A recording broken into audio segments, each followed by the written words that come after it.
Buenos días, buenas tardes, buenas noches. Este día nos corresponde a los integrantes del grupo número 13 establecer los temas de ventiladores, bombas de desplazamiento positivo, bombas sumergibles para la materia de máquinas hidráulicas. Entre los integrantes tenemos al compañero Lara Celaya Oscar Miguel, Miguel Ábalos Abner Josué y su servidor Galindo Hernández René Galindo. Ventiladores. Los ventiladores se necesitan para hacer círculos de aire dentro de un espacio, para introducir aire o expulsarlo de un espacio. También se emplea para desplazar aire a través de ductos en los sistemas de ventilación, calefacción o aire acondicionado. Es esencialmente una bomba rotodinámica de gas. El ventilador, por tanto, es una turbomáquina que absorbe energía mecánica en el eje y la restituye en el gas, como el siguiente particularidad que lo distinguen con un turbocompresor. Las variaciones de presión es en el interior del ventilador son tan pequeñas que el gas puede considerarse incompresible, pero lo cual, como toda propiedad, puede considerarse el ventilador una turbomáquina hidráulica. Para el ventilador, en el caso de sus funciones, se pueden establecer entre las salas de trabajo y reuniones, así como en las minas, túneles y en barcos, también en la exhaustación de humos, aire como altos contenidos de polvo y así entre muchas otras usos. También el secado en el proceso industriales para la refrigeración y acondicionamiento de los aires, etcétera. Se necesitan grandes caudales de aire, pero también una frecuencia de presión son requeridamente o relativamente pequeñas. También los líquidos son compresibles y los gases son muy compresibles, perdón. La compresibilidad puede que no afectar el diseño de la máquina si el gas puede considerarse prácticamente incompresible a su paso de la máquina teóricamente funcionando como la bomba de gas. Sería independiente a la bomba de líquido. En la antigüedad se decía que si el cambio de presión sea menor o igual a 1, hablando de milímetros de columna de aire, el efecto de compresividad podría despreciarse hacia una máquina de ventilador. Este límite sigue siendo válido para los ventiladores industriales de poca calidad, en el que se busca un rendimiento grande, sino un precio un tanto adecuado. Para creer que las potencias de los ventiladores en el desarrollo de las técnicas de ventilación, refrigerante o aire acondicionado, estos dichos ventiladores también se estiman estos rangos muy bajos. Podemos observar en la imagen que se ha colocado entre las máquinas de poca calidad que van a tener un cambio de presión menor o igual a 100 microbares en el caso de un ventilador, y también en el caso de un turbocompresor tenemos un cambio de presión mayor a 100 microbares. También tenemos en el caso de unas máquinas de alta calidad que su eficiencia va a ser mayor y sus costos también va a ser tanto mucho mayor que una de poca calidad, que tenemos que el cambio de presión va a ser menor o igual a 30 microbares en el caso de los ventiladores, y en el caso de los turbocompresores va a ser un cambio de presión mayor a 30 microbares. Partes de los ventiladores. En la presente imagen observaremos detalladamente cada parte de un ventilador. Entre ellas tenemos la base o superficie estructural, el impulsor y a la vez el volante o la carcasa, perdón, la voluta o la carcasa. Tenemos la boca de visita, también el rodamiento, los cojinetes, que son muy importantes a la hora de las máquinas. De hablar de máquinas, el sistema de transmisión y el equipo de conductor. En el caso de las bases o superficie estructural, podemos considerar una estructura en el conductor o puede tener una base independiente. La base puede ser de tipo flexible. También la frecuencia natural debe ser menor a la RPM del trabajo, a la base rígida. Como la frecuencia natural, en el caso de tiene que ser superior en RPM de trabajo del ventilador. También hablando del impulsor y álabes, tenemos que el impulsor o álabe están acoplados al rodete, perdón, al rotor o eje del ventilador. Está formado a una serie de palas o álabes que varían de forma adecuada con el tipo de ventilador y su aplicación o requerimientos operacionales, como podemos observar en la figura. También tenemos la boca de visita para la inspección del equipo, también la situación de mantenimientos. Los rodamientos dependerán del tamaño del equipo, su peso, su velocidad de trabajo. Puede ser provisto como rodamientos de elementos rodantes o cojinetes planos. En algunas aplicaciones con cojinetes planos tienen además un sistema de refrigeración mediante la lubricación. Y tenemos también el sistema de transmisión, que hay variación de configuraciones disponibles dependiendo a su diseño. Las transmisiones por sistemas de poleas, también puede ser por engranes, también correas es la más conveniente, confiable. Sin embargo, también la limpieza en el rango de velocidad, cuando la velocidad del ventilador supera los 3000 RPM, típicamente se utilizan transmisiones directas, bien sea por medio de acoplamientos entre el conductor y el ventilador o simplemente con un impulsor instalado directamente sobre el eje del motor.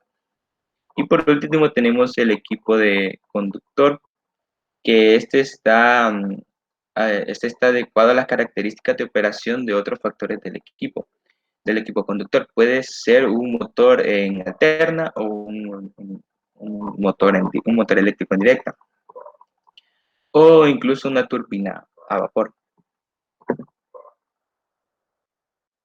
Tenemos clasificación y tipos de ventiladores. Los ventiladores se pueden clasificar en dos tipos, los ventiladores centrífugos y los ventiladores de coaxial. También los ventiladores, si nos vamos al área de presión, según su presión, tenemos que los ventiladores, tenemos de ventiladores de alta presión y ventiladores de baja presión. Pero en el caso de este análisis, nos hemos enfocado solo en las bombas, como si fueran una máquina rotodinámica. Al igual que las bombas, de manera de como circula el flujo en las aspas del ventilador directamente, el eje da origen a la segunda clasificación, en el cual, sin embargo, como tenemos en la imagen, tenemos un ventilador centrífugo y un axial, que en el caso del centrífugo, estos ventiladores, su nombre bien indica que el flujo de gas lo atravesará en sentido paralelo al eje. Perdón, en el caso de los axiales. Y en el caso de los centrífugos, los ventiladores centrífugos se pueden diseñar para baja o media altas presiones. También su característica en cuanto a la forma se asemejan bastante a las bombas centrífugas, sobre todo los centrífugos de alta presión. Ventilador, ventilador axial.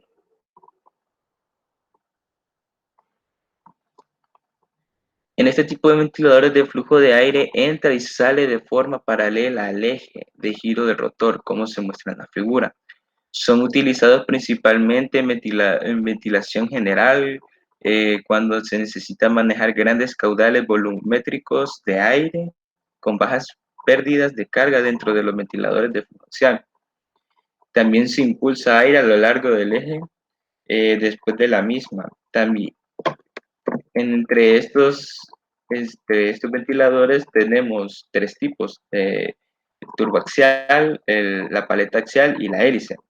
En el caso del tubo axial, estos poseen un rotor de aspas alojado dentro del ducto cilíndrico, con muy pocas tolerancias entre el conducto y las aspas para mejorar la eficiencia del flujo de aire, como se observa en la figura.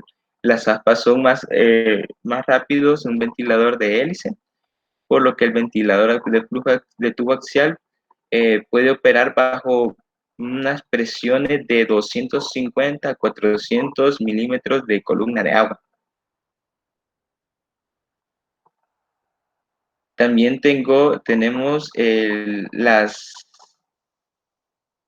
las paletaxiales, que en este caso estos son, estos son similares a los tubaxiales, con la dirección de paletas que guían para mejorar la eficiencia y dirección del flujo de aire, como se observa en la siguiente figura.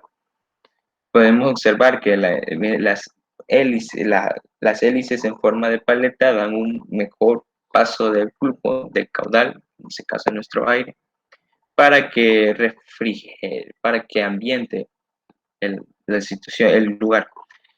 También como resultado estos ventiladores tienen mayores presiones estáticas, a menor dependencia de presión estática de los ductos. Estos ventiladores usualmente son utilizados con presiones de 500 milímetros de unidad sobre agua. También tenemos por último la hélice.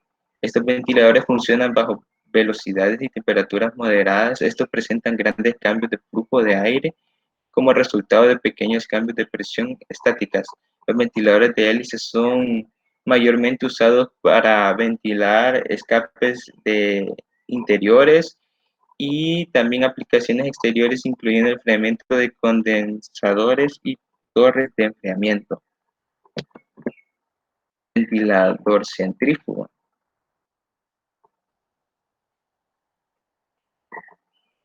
Ventilador centrífugo corresponde a una turbomáquina en donde el flujo de aire entra paralelo al eje del rotor, como lo habíamos hablado anteriormente, por la boca de aspiración del ventilador, cambiando su dirección en 90 grados al salir por la descarga, como se muestra en la figura. Ampliamente utilizados en la ventilación localizada, donde se requiere manejar caudales volumétricos en aspiraciones relativas bajo asociadas a presión estática elevadas. En este caso tenemos un conjunto, la variación de ventiladores centrífugos varía más en la inclinación de las aspas. Como podemos ver, tenemos aspas radiales inclinadas hacia atrás, de hoja, o como se le dice, o ala de aire. En el punto radial, curvadas hacia atrás y curvadas hacia adelante. Eh, Solo se hablará en esta presentación sobre los tres tipos por decirlo así, las demás son ramificaciones de estos tres tipos principales de modificación de aspas. En el caso tenemos las aspas radiales, que son más utilizadas en la industria debido a altas presiones estáticas, también y la habilidad de manejar flujo de aire altamente contaminados debido a que el diseño de los ventiladores de aspas radiales son recomendados para altas temperaturas, velocidades medias de la punta de la aspa.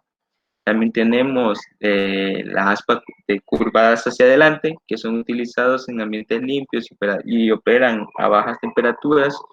Son recomendados para bajas velocidades de punto de aspa a altos caudales de trabajo. Estás diseñado para funcionar menor y en el movimiento de altos volúmenes de aire contra bajas presiones. Y por último tenemos las aspas curvadas hacia atrás, que son más eficientes que las curvadas hacia adelante. Estos ventiladores alcanzan su máximo pico de consumo de energía. Luego de la demanda de la energía disminuye dentro del rango de trabajo permisible para el flujo de aire. Los ventiladores de aspas curvados hacia atrás son conocidos también como sin sobrecarga, debido a que los cambios de presión estáticos no sobrecargan el motor. En la presente imagen podemos observar que no solo existe una sola variación de ventiladores, sino que los ventiladores se clasifican de diferentes maneras, eh, y no es de extrañarnos que de un mismo aparato puede aceptar dos o tres más denominaciones. También es bastante común adoptar la designación atendiendo que algunas características del caso son algo similares. Selección de ventiladores.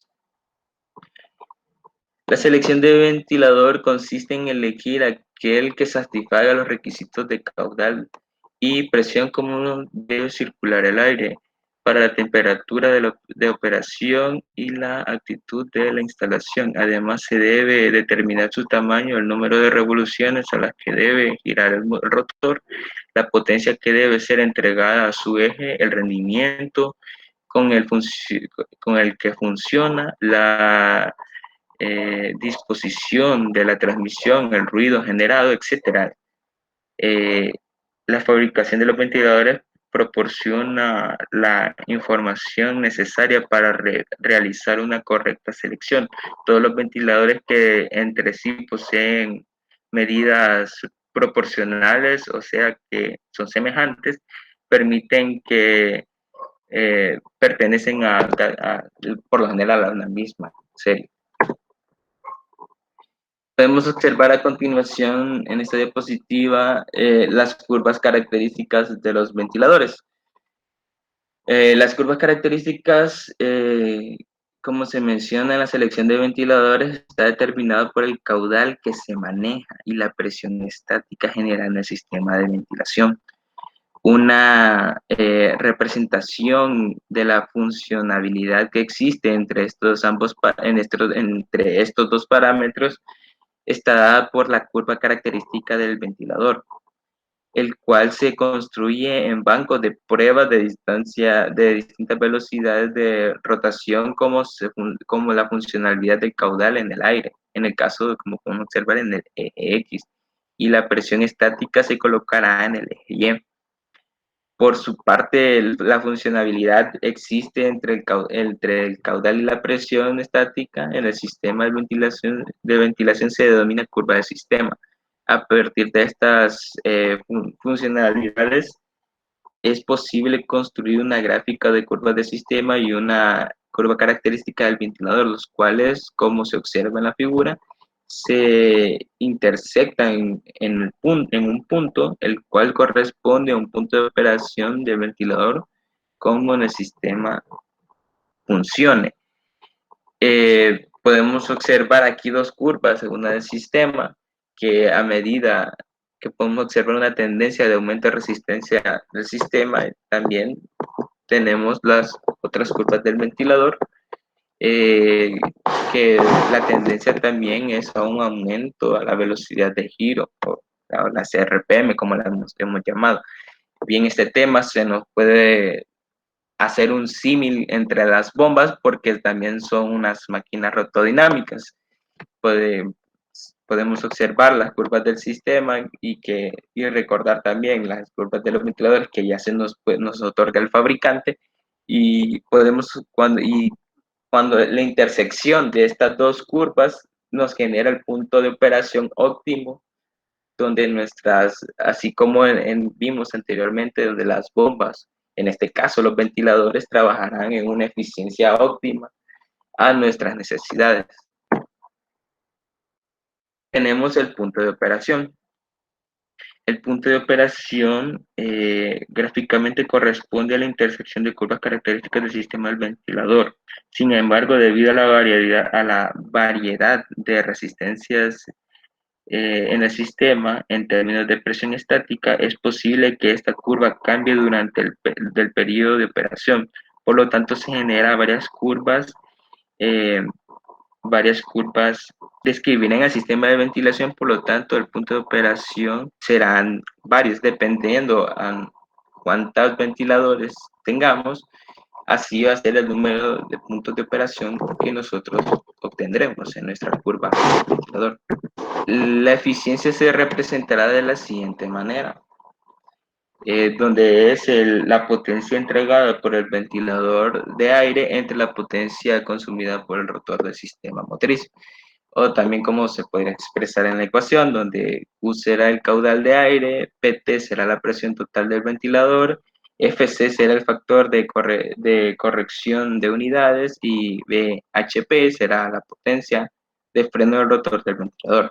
Esta ecuación nos servirá a la hora de establecer, si colocamos todos nuestros parámetros de cálculos, colocámonos en una curva Excel, podemos observar una tendencia a una curva de eficiencia. que nos podrá, como podemos ver, que podemos, según con el punto de operación, también con la curva del ventilador, también teniendo de- el rango del sistema, de curva del sistema, y junto a la ecuación de rendimiento podemos observar la siguiente gráfica, que como se puede observar anteriormente, la eficiencia presenta un valor máximo, por lo tanto el ventilador, de acuerdo al sistema de ventilación, será aquel cuyo rango operativo esté ubicado en una velocidad cercana o mayor a su eficiencia. Y por último, se hablará sobre el nivel de ruido de los ventiladores. Otro factor que hay que considerar al momento de elegir un ventilador es el ruido. Es parte inherente del funcionamiento del ventilador. En primer lugar, hay que indicar que el ruido es una forma de pérdida de energía relacionada tanto que el movimiento del aire, el interior de la carcasa y aspas, como la vibración generada en sus componentes. Para mantener el ruido en niveles aceptables, es importante considerar implementar el nivel de amortiguación necesario acorde a las especificaciones del ventilador, con el fin de minimizar el efecto de las vibraciones. Saludos, ingeniero. Les hablaré sobre las bombas de desplazamiento positivo. Las bombas de desplazamiento positivo son los aparatos que desplazan o que entregan la misma cantidad de fluido por cada rotación o un ciclo de elementos de bombeo. Esto quiere decir que bombean un volumen definido que entra a la cámara de la bomba independientemente de las revoluciones del motor y que a su vez es independiente de la presión. Esta entrega es constante por cada ciclo de la bomba, y que es posible gracias a las tolerancias que existen entre el elemento de bombeo y su contenedor. La cantidad de líquido o fuga que pasa a través del elemento de bombeo en la bomba de desplazamiento positivo se puede considerar despreciable o mínima en comparación con el total del caudal que pasa por la bomba. El volumen casi permanece constante, relativo, esto es hablando a los cambios de presión en el sistema. Las bombas de desplazamiento positivo demuestran puntos fuertes comparadas con las bombas centrífugas, esencialmente en el movimiento de, de líquidos viscosos. También se pueden preferir cuando se transporta un líquido un fluido de un punto a otro y que éste requiera un sumo cuidado. Las máquinas de desplazamiento positiva, ya sean reciprocantes o rotatorias, que es su clasificación, hay una cámara que aumenta su volumen, esto es en la succión, y una que disminuye volumen, la impulsión. Por esto también se les llama volumétricas. Las ventajas de las bombas de desplazamiento positivo. El caudal depende de la altura en la que se coloquen. Estos son para bombas de inyección y desificadoras. Son apropiadas para presiones altas y máximas y que solamente se instala en una sola etapa. Excelente capacidad de aspiración. Esto también se puede usar para los gases. Las viscosidades pueden ser altas. El caudal se ajusta con gran exactitud y reproductibilidad mediante carrera y número de carreras. La posibilidad de un transporte cíclico, pueden trabajar a bajas revoluciones. En las bombas oscilantes es posible el funcionamiento neumático, hidráulico o electromagnético. Los inconvenientes de usar bombas de desplazamiento positivo. Su principio de funcionamiento no se incluye un límite de presión, por lo que para regular la presión se colocan válvulas de seguridad o limitadores de presión. En las bombas de desplazamiento positivo oscilantes, el funcionamiento libre de vibraciones y es posible solamente con un equilibrio de masas complejo. Las bombas de desplazamiento positivo oscilantes requieren caudal pulsante, así como un amortiguador de pulsaciones. En algunos tipos de construcción complicados, el montaje es propenso a averías con válvulas, un mayor número de piezas de desgaste que con respecto a las bombas centrífugas. En los Para sus aplicaciones de las bombas de desplazamiento positivo, en bombeo en pozos llanos, bombeo en pozos profundos, para niveles de agua variable, bombas para que se usen contra los incendios, de transferencia y de circulación de masa, y la operación de los molinos de viento, altas cargas a presión, alimentación de calderas para el bombeo de aceite y gasolina y en las fumigadoras de cosecha. Las bombas de desplazamiento se pueden clasificar en dos grupos principalmente, las rotativas o reciprocantes, a la vez que las reciprocantes o alternativas se clasifican en bombas de pistón o una bomba de diafragma. Y las bombas rotativas se pueden clasificar en bombas de engranaje, bombas de tornillos, que estas pueden tener uno, dos o tres tornillos, en las bombas de lóbulo, bombas de paleta y las bombas de pistón axial. También hay bombas peristáticas de paleta flexible y de pistón circunferencial en las bombas rotativas. Las bombas de pistón, esas son las partes que constan una bomba de pistón. En los puntos número 1 se señala la válvula de aspiración. En 2 el mecanismo biela-manivela, que es lo que provoca el movimiento de ida y vuelta del pistón. El número 3 es la válvula de presión, esta es a la salida del fluido. 4 el émbolo. Número 5 es el cilindro. 6 bueno, en este caso no se señala porque la membrana es para la siguiente clasificación. El funcionamiento en la carrera del pistón, ya sea ascenso o descenso, se abren las válvulas de aspiración que son accionadas por el vacío que se crea por el propio pistón, mientras la descarga se aprieta contra su asiento. De esta forma el líquido llena el espacio sobre él, y cuando el pistón sube, el incremento de presión cierra la válvula de admisión y empuja la de escape, abriéndola, y ahí es donde se produce la descarga. Este es un movimiento cíclico y que produce el bombeo expulsante a presiones que pueden ser grandes y su temperatura pueden soportar hasta 80 grados, pero no se pueden usar con líquidos contaminados con partículas abrasivas para el conjunto, porque esto arruinaría el émbolo y las partes que lo rodean. La bomba de diafragma tienen las partes de una válvula de aspiración como la anterior, un mecanismo biela y manivela, una válvula de presión, y a esto se le agrega una membrana que es la que realiza el trabajo para el caso, y el mecanismo de excéntrica, que es lo que permite el movimiento de la membrana. El funcionamiento es que se coloca en un cuerpo cerrado que se acciona desde el exterior por el mecanismo de excéntrica. Ese movimiento es reciprocante y se hace aumentar o disminuir el volumen por el movimiento del diafragma.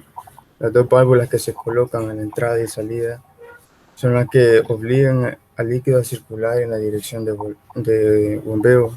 Eso es cuando el diafragma aumenta o disminuye en la bomba. Como en las bombas de diafragma no hay piezas friccionantes, ellas se encuentran en la aplicación en líquidos contaminados como sólidos, pulpas y drenajes, y también para las succiones de fluidos ácidos y alcalinos. Las bombas rotatorias. Las bombas rotatorias no tienen válvulas ni movimientos reciprocantes. El movimiento del líquido es efectuado por la acción combinada de elementos que giran, semejante a ruedas dentadas, como los engranes, y no debe intentarse emplearlas para el bombeo de líquidos delgados. Las bombas positivas rotatorias pueden trabajar a grandes velocidades sin peligro de que se presenten presiones de inercia. Las bombas de engrane, en las partes se tienen la entrada, la entrada de la bomba y en ese caso permiten el movimiento del fluido por medio de los engranes. Estos deben girar a perfección para no ocasionar interferencia entre ellos. Y estos están ajustados a la cámara de la bomba, por lo que para no permitir la fuga o que quede fluido entre ellos que no sea conducido. Y en la salida de la bomba, el funcionamiento es que los dos engranes están acoplados de manera que la holgura entre estos y el cuerpo sea pequeña y los engranes al girar atrapan el líquido en el volumen de la cavidad de los dientes de uno de los lados del cuerpo, la zona de succión, y lo trasladan confinado por esas escasas holguras hacia el otro lado, que es la zona de impulsión, y que se desaloja en la cavidad, que es desalojado de la cavidad de entrada del diente del engrane conjugado y que se obliga a salir por el conducto de descarga. Se usan para engranes, para caudales grandes y de baja presión. El funcionamiento es simple y uno de los engranes hace el conductor que mueve al otro. La cámara de bombeo está formada entre los engranes y la carcasa del fluido, entre los dientes de los engranes. Pueden tener unas eficiencias del 90% y sus aplicaciones para el movimiento de aceites lubricantes en las maquinarias o sistemas de accionamiento hidráulico. Siguiente, pues. Las bombas de tornillo. En este caso, como vimos, pueden ser de una o de dos o tres tornillos que se instalan entre ellos para el movimiento de fluido. Pueden trabajar a grandes velocidades y que siguen siendo silenciosas. También se le pueden conocer como bombas helicoidales. Un tornillo central tiene roscas derechas y es el eje del motor. Esto, como dije antes, es que pueden ser varios tornillos instalados. En los de dos tornillos son de rosca izquierda, giran y al girar originan en la cámara entre los juguetes de tres tornillos, haciendo que el fluido circule desde la zona de aspiración a la zona de impulsión.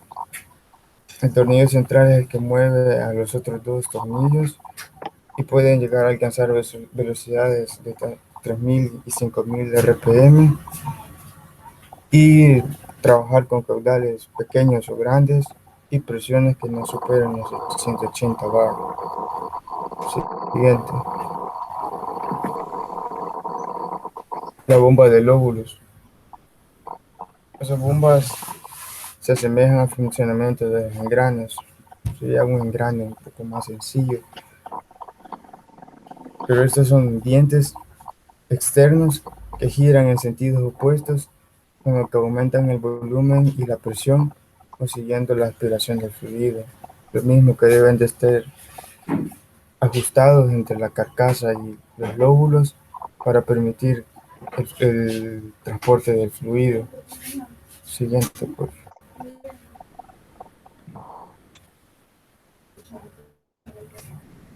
Las baletas.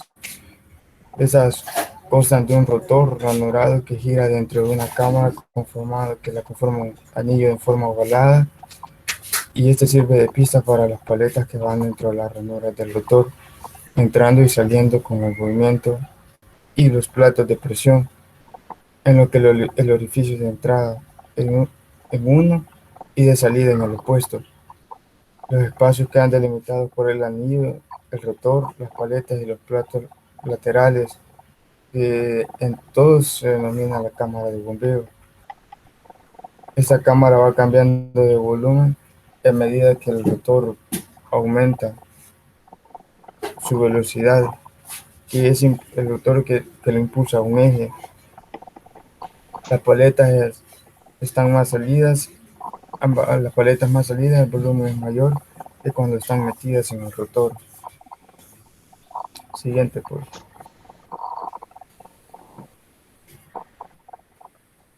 El comportamiento de funcionamiento y puntos de función de una bomba de desplazamiento. Las bombas de desplazamiento positivo tienen unas características pronunciadas. El caudal U es prácticamente independiente de la altura de elevación H. La altura de elevación máxima se limita siempre por una válvula limitadora de presión o de seguridad.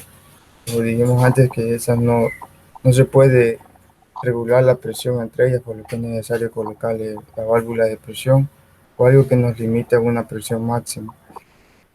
El caudal es prácticamente independiente de la característica de instalación, que es lo contrario de una bomba centrífuga. El caudal se puede regular aumentando la resistencia de la instalación y al modificar las revoluciones. En la gráfica podemos ver las diferentes bombas. En caso de 1 N2, a diferentes revoluciones, y se puede observar cómo aumenta o disminuye el caudal manteniendo una altura máxima. Siguiente.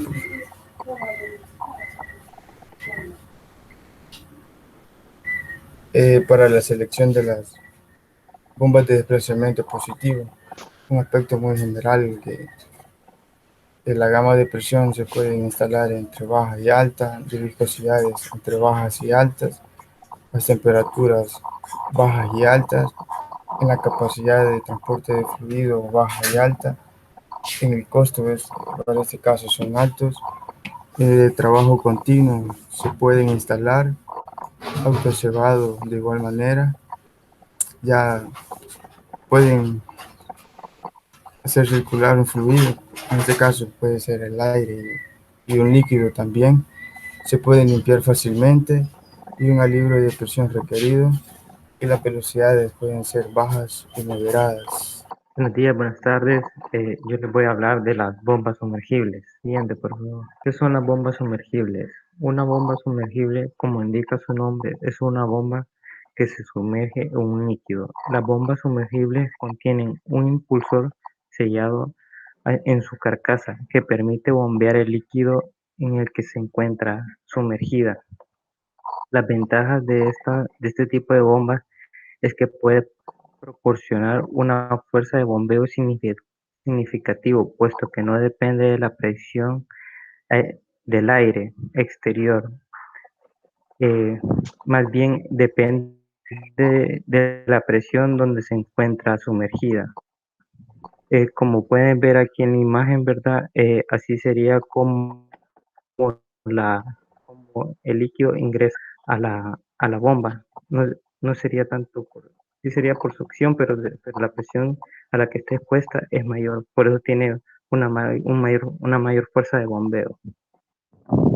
Clasificación y tipos de bombas sumergibles. Entre las bombas sumergibles hay dos grupos según su función: las bombas para pozos y las bombas sumergibles para aguas residuales.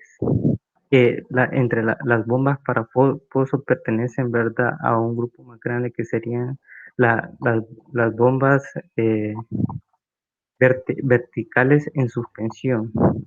Entre ellas tenemos estas dos de aquí, ¿verdad?, que sería la bomba sumergible y la bomba vertical de tipo turbina. Y entre las bombas sumergibles para desagües, para aguas residuales, tenemos, ¿verdad?, prácticamente de tres tipos. Tendremos, ¿verdad?, una bomba sumergible para aguas limpias, para usos pequeños, ¿verdad?, como para desvaciar el agua que hay en una piscina. Otra, ¿verdad?, donde ya se encuentran sólidos pequeños de un diámetro de 3/4 de pulgada, y a la otra que sería una bomba más potente, ¿verdad? Que, que tiene como una forma de triturar los sólidos que le lleguen. Los tipos de bombas sumergibles para pozos. Como ya les dije, ¿verdad? Tenemos, ¿verdad?, las bombas verticales de tipo turbina y las bombas sumergibles, ¿verdad?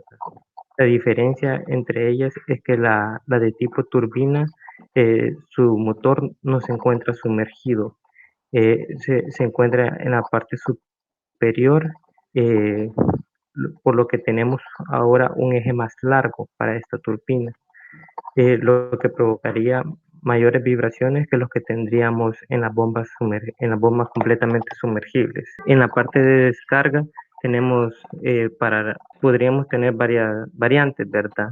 Una donde tendríamos una caja espiral y otra donde tendríamos un difusor. Estas variantes también son aplicables para las bombas completamente sumergibles. Las partes de las bombas verticales tipo turbina. Como ya les mencioné, tenemos el motor en la parte superior, tenemos el eje de transmisión, tenemos a lo largo del eje distintos cojinetes, ¿verdad? Tenemos los impulsores y en la parte de abajo tenemos la entrada de por succión, ¿verdad? Básicamente, la, comparten varias características esta bomba, ¿verdad? Podemos también ver que tiene impulsores, tiene la entrada, ¿verdad? De succión, los cojinetes eh, y también su carcasa, ¿verdad? Que en este caso se le llama tazones. Bueno, aquí podemos ver otras piezas que no habíamos visto anteriormente. Tenemos, tenemos difusores, ¿verdad? Que los difusores, después de cada impulsor se encuentra un difusor, ¿verdad? Que desvía el agua de entrada y la prepara para la siguiente etapa de impulsión, haciendo el sistema más eficiente. Tenemos también la válvula de retención no cerrada. Su función principal es reducir el golpe de ariete. Y como podemos ver, eh, la particularidad de este tipo de bombas, ¿verdad? Es que tienen el motor sumergido. Este motor, debido a que alcanza altas temperaturas, ¿verdad? Se calienta bastante. Tiene un sistema de enfriamiento eh, por un líquido caloportador, ¿verdad? Y sería recirculando por, por un impulsor en la parte de abajo del motor, ¿verdad? Para la selección, encontré una página, ¿verdad?, que produce este tipo de bombas, de las dos, ¿verdad? De las verticales tipo turbina y de las bombas completamente sumergibles.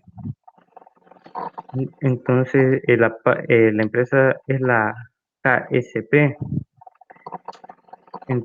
Entonces, aquí hay diferentes productos, ¿verdad? Y se pueden encontrar las curvas características y que nos servirían para una mejor elección de estos productos.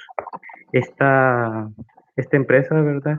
Tiene una bomba que es la UPA-D, que tiene una altura máxima de bombeo de 1500 metros y con un caudal de 5, ¿verdad?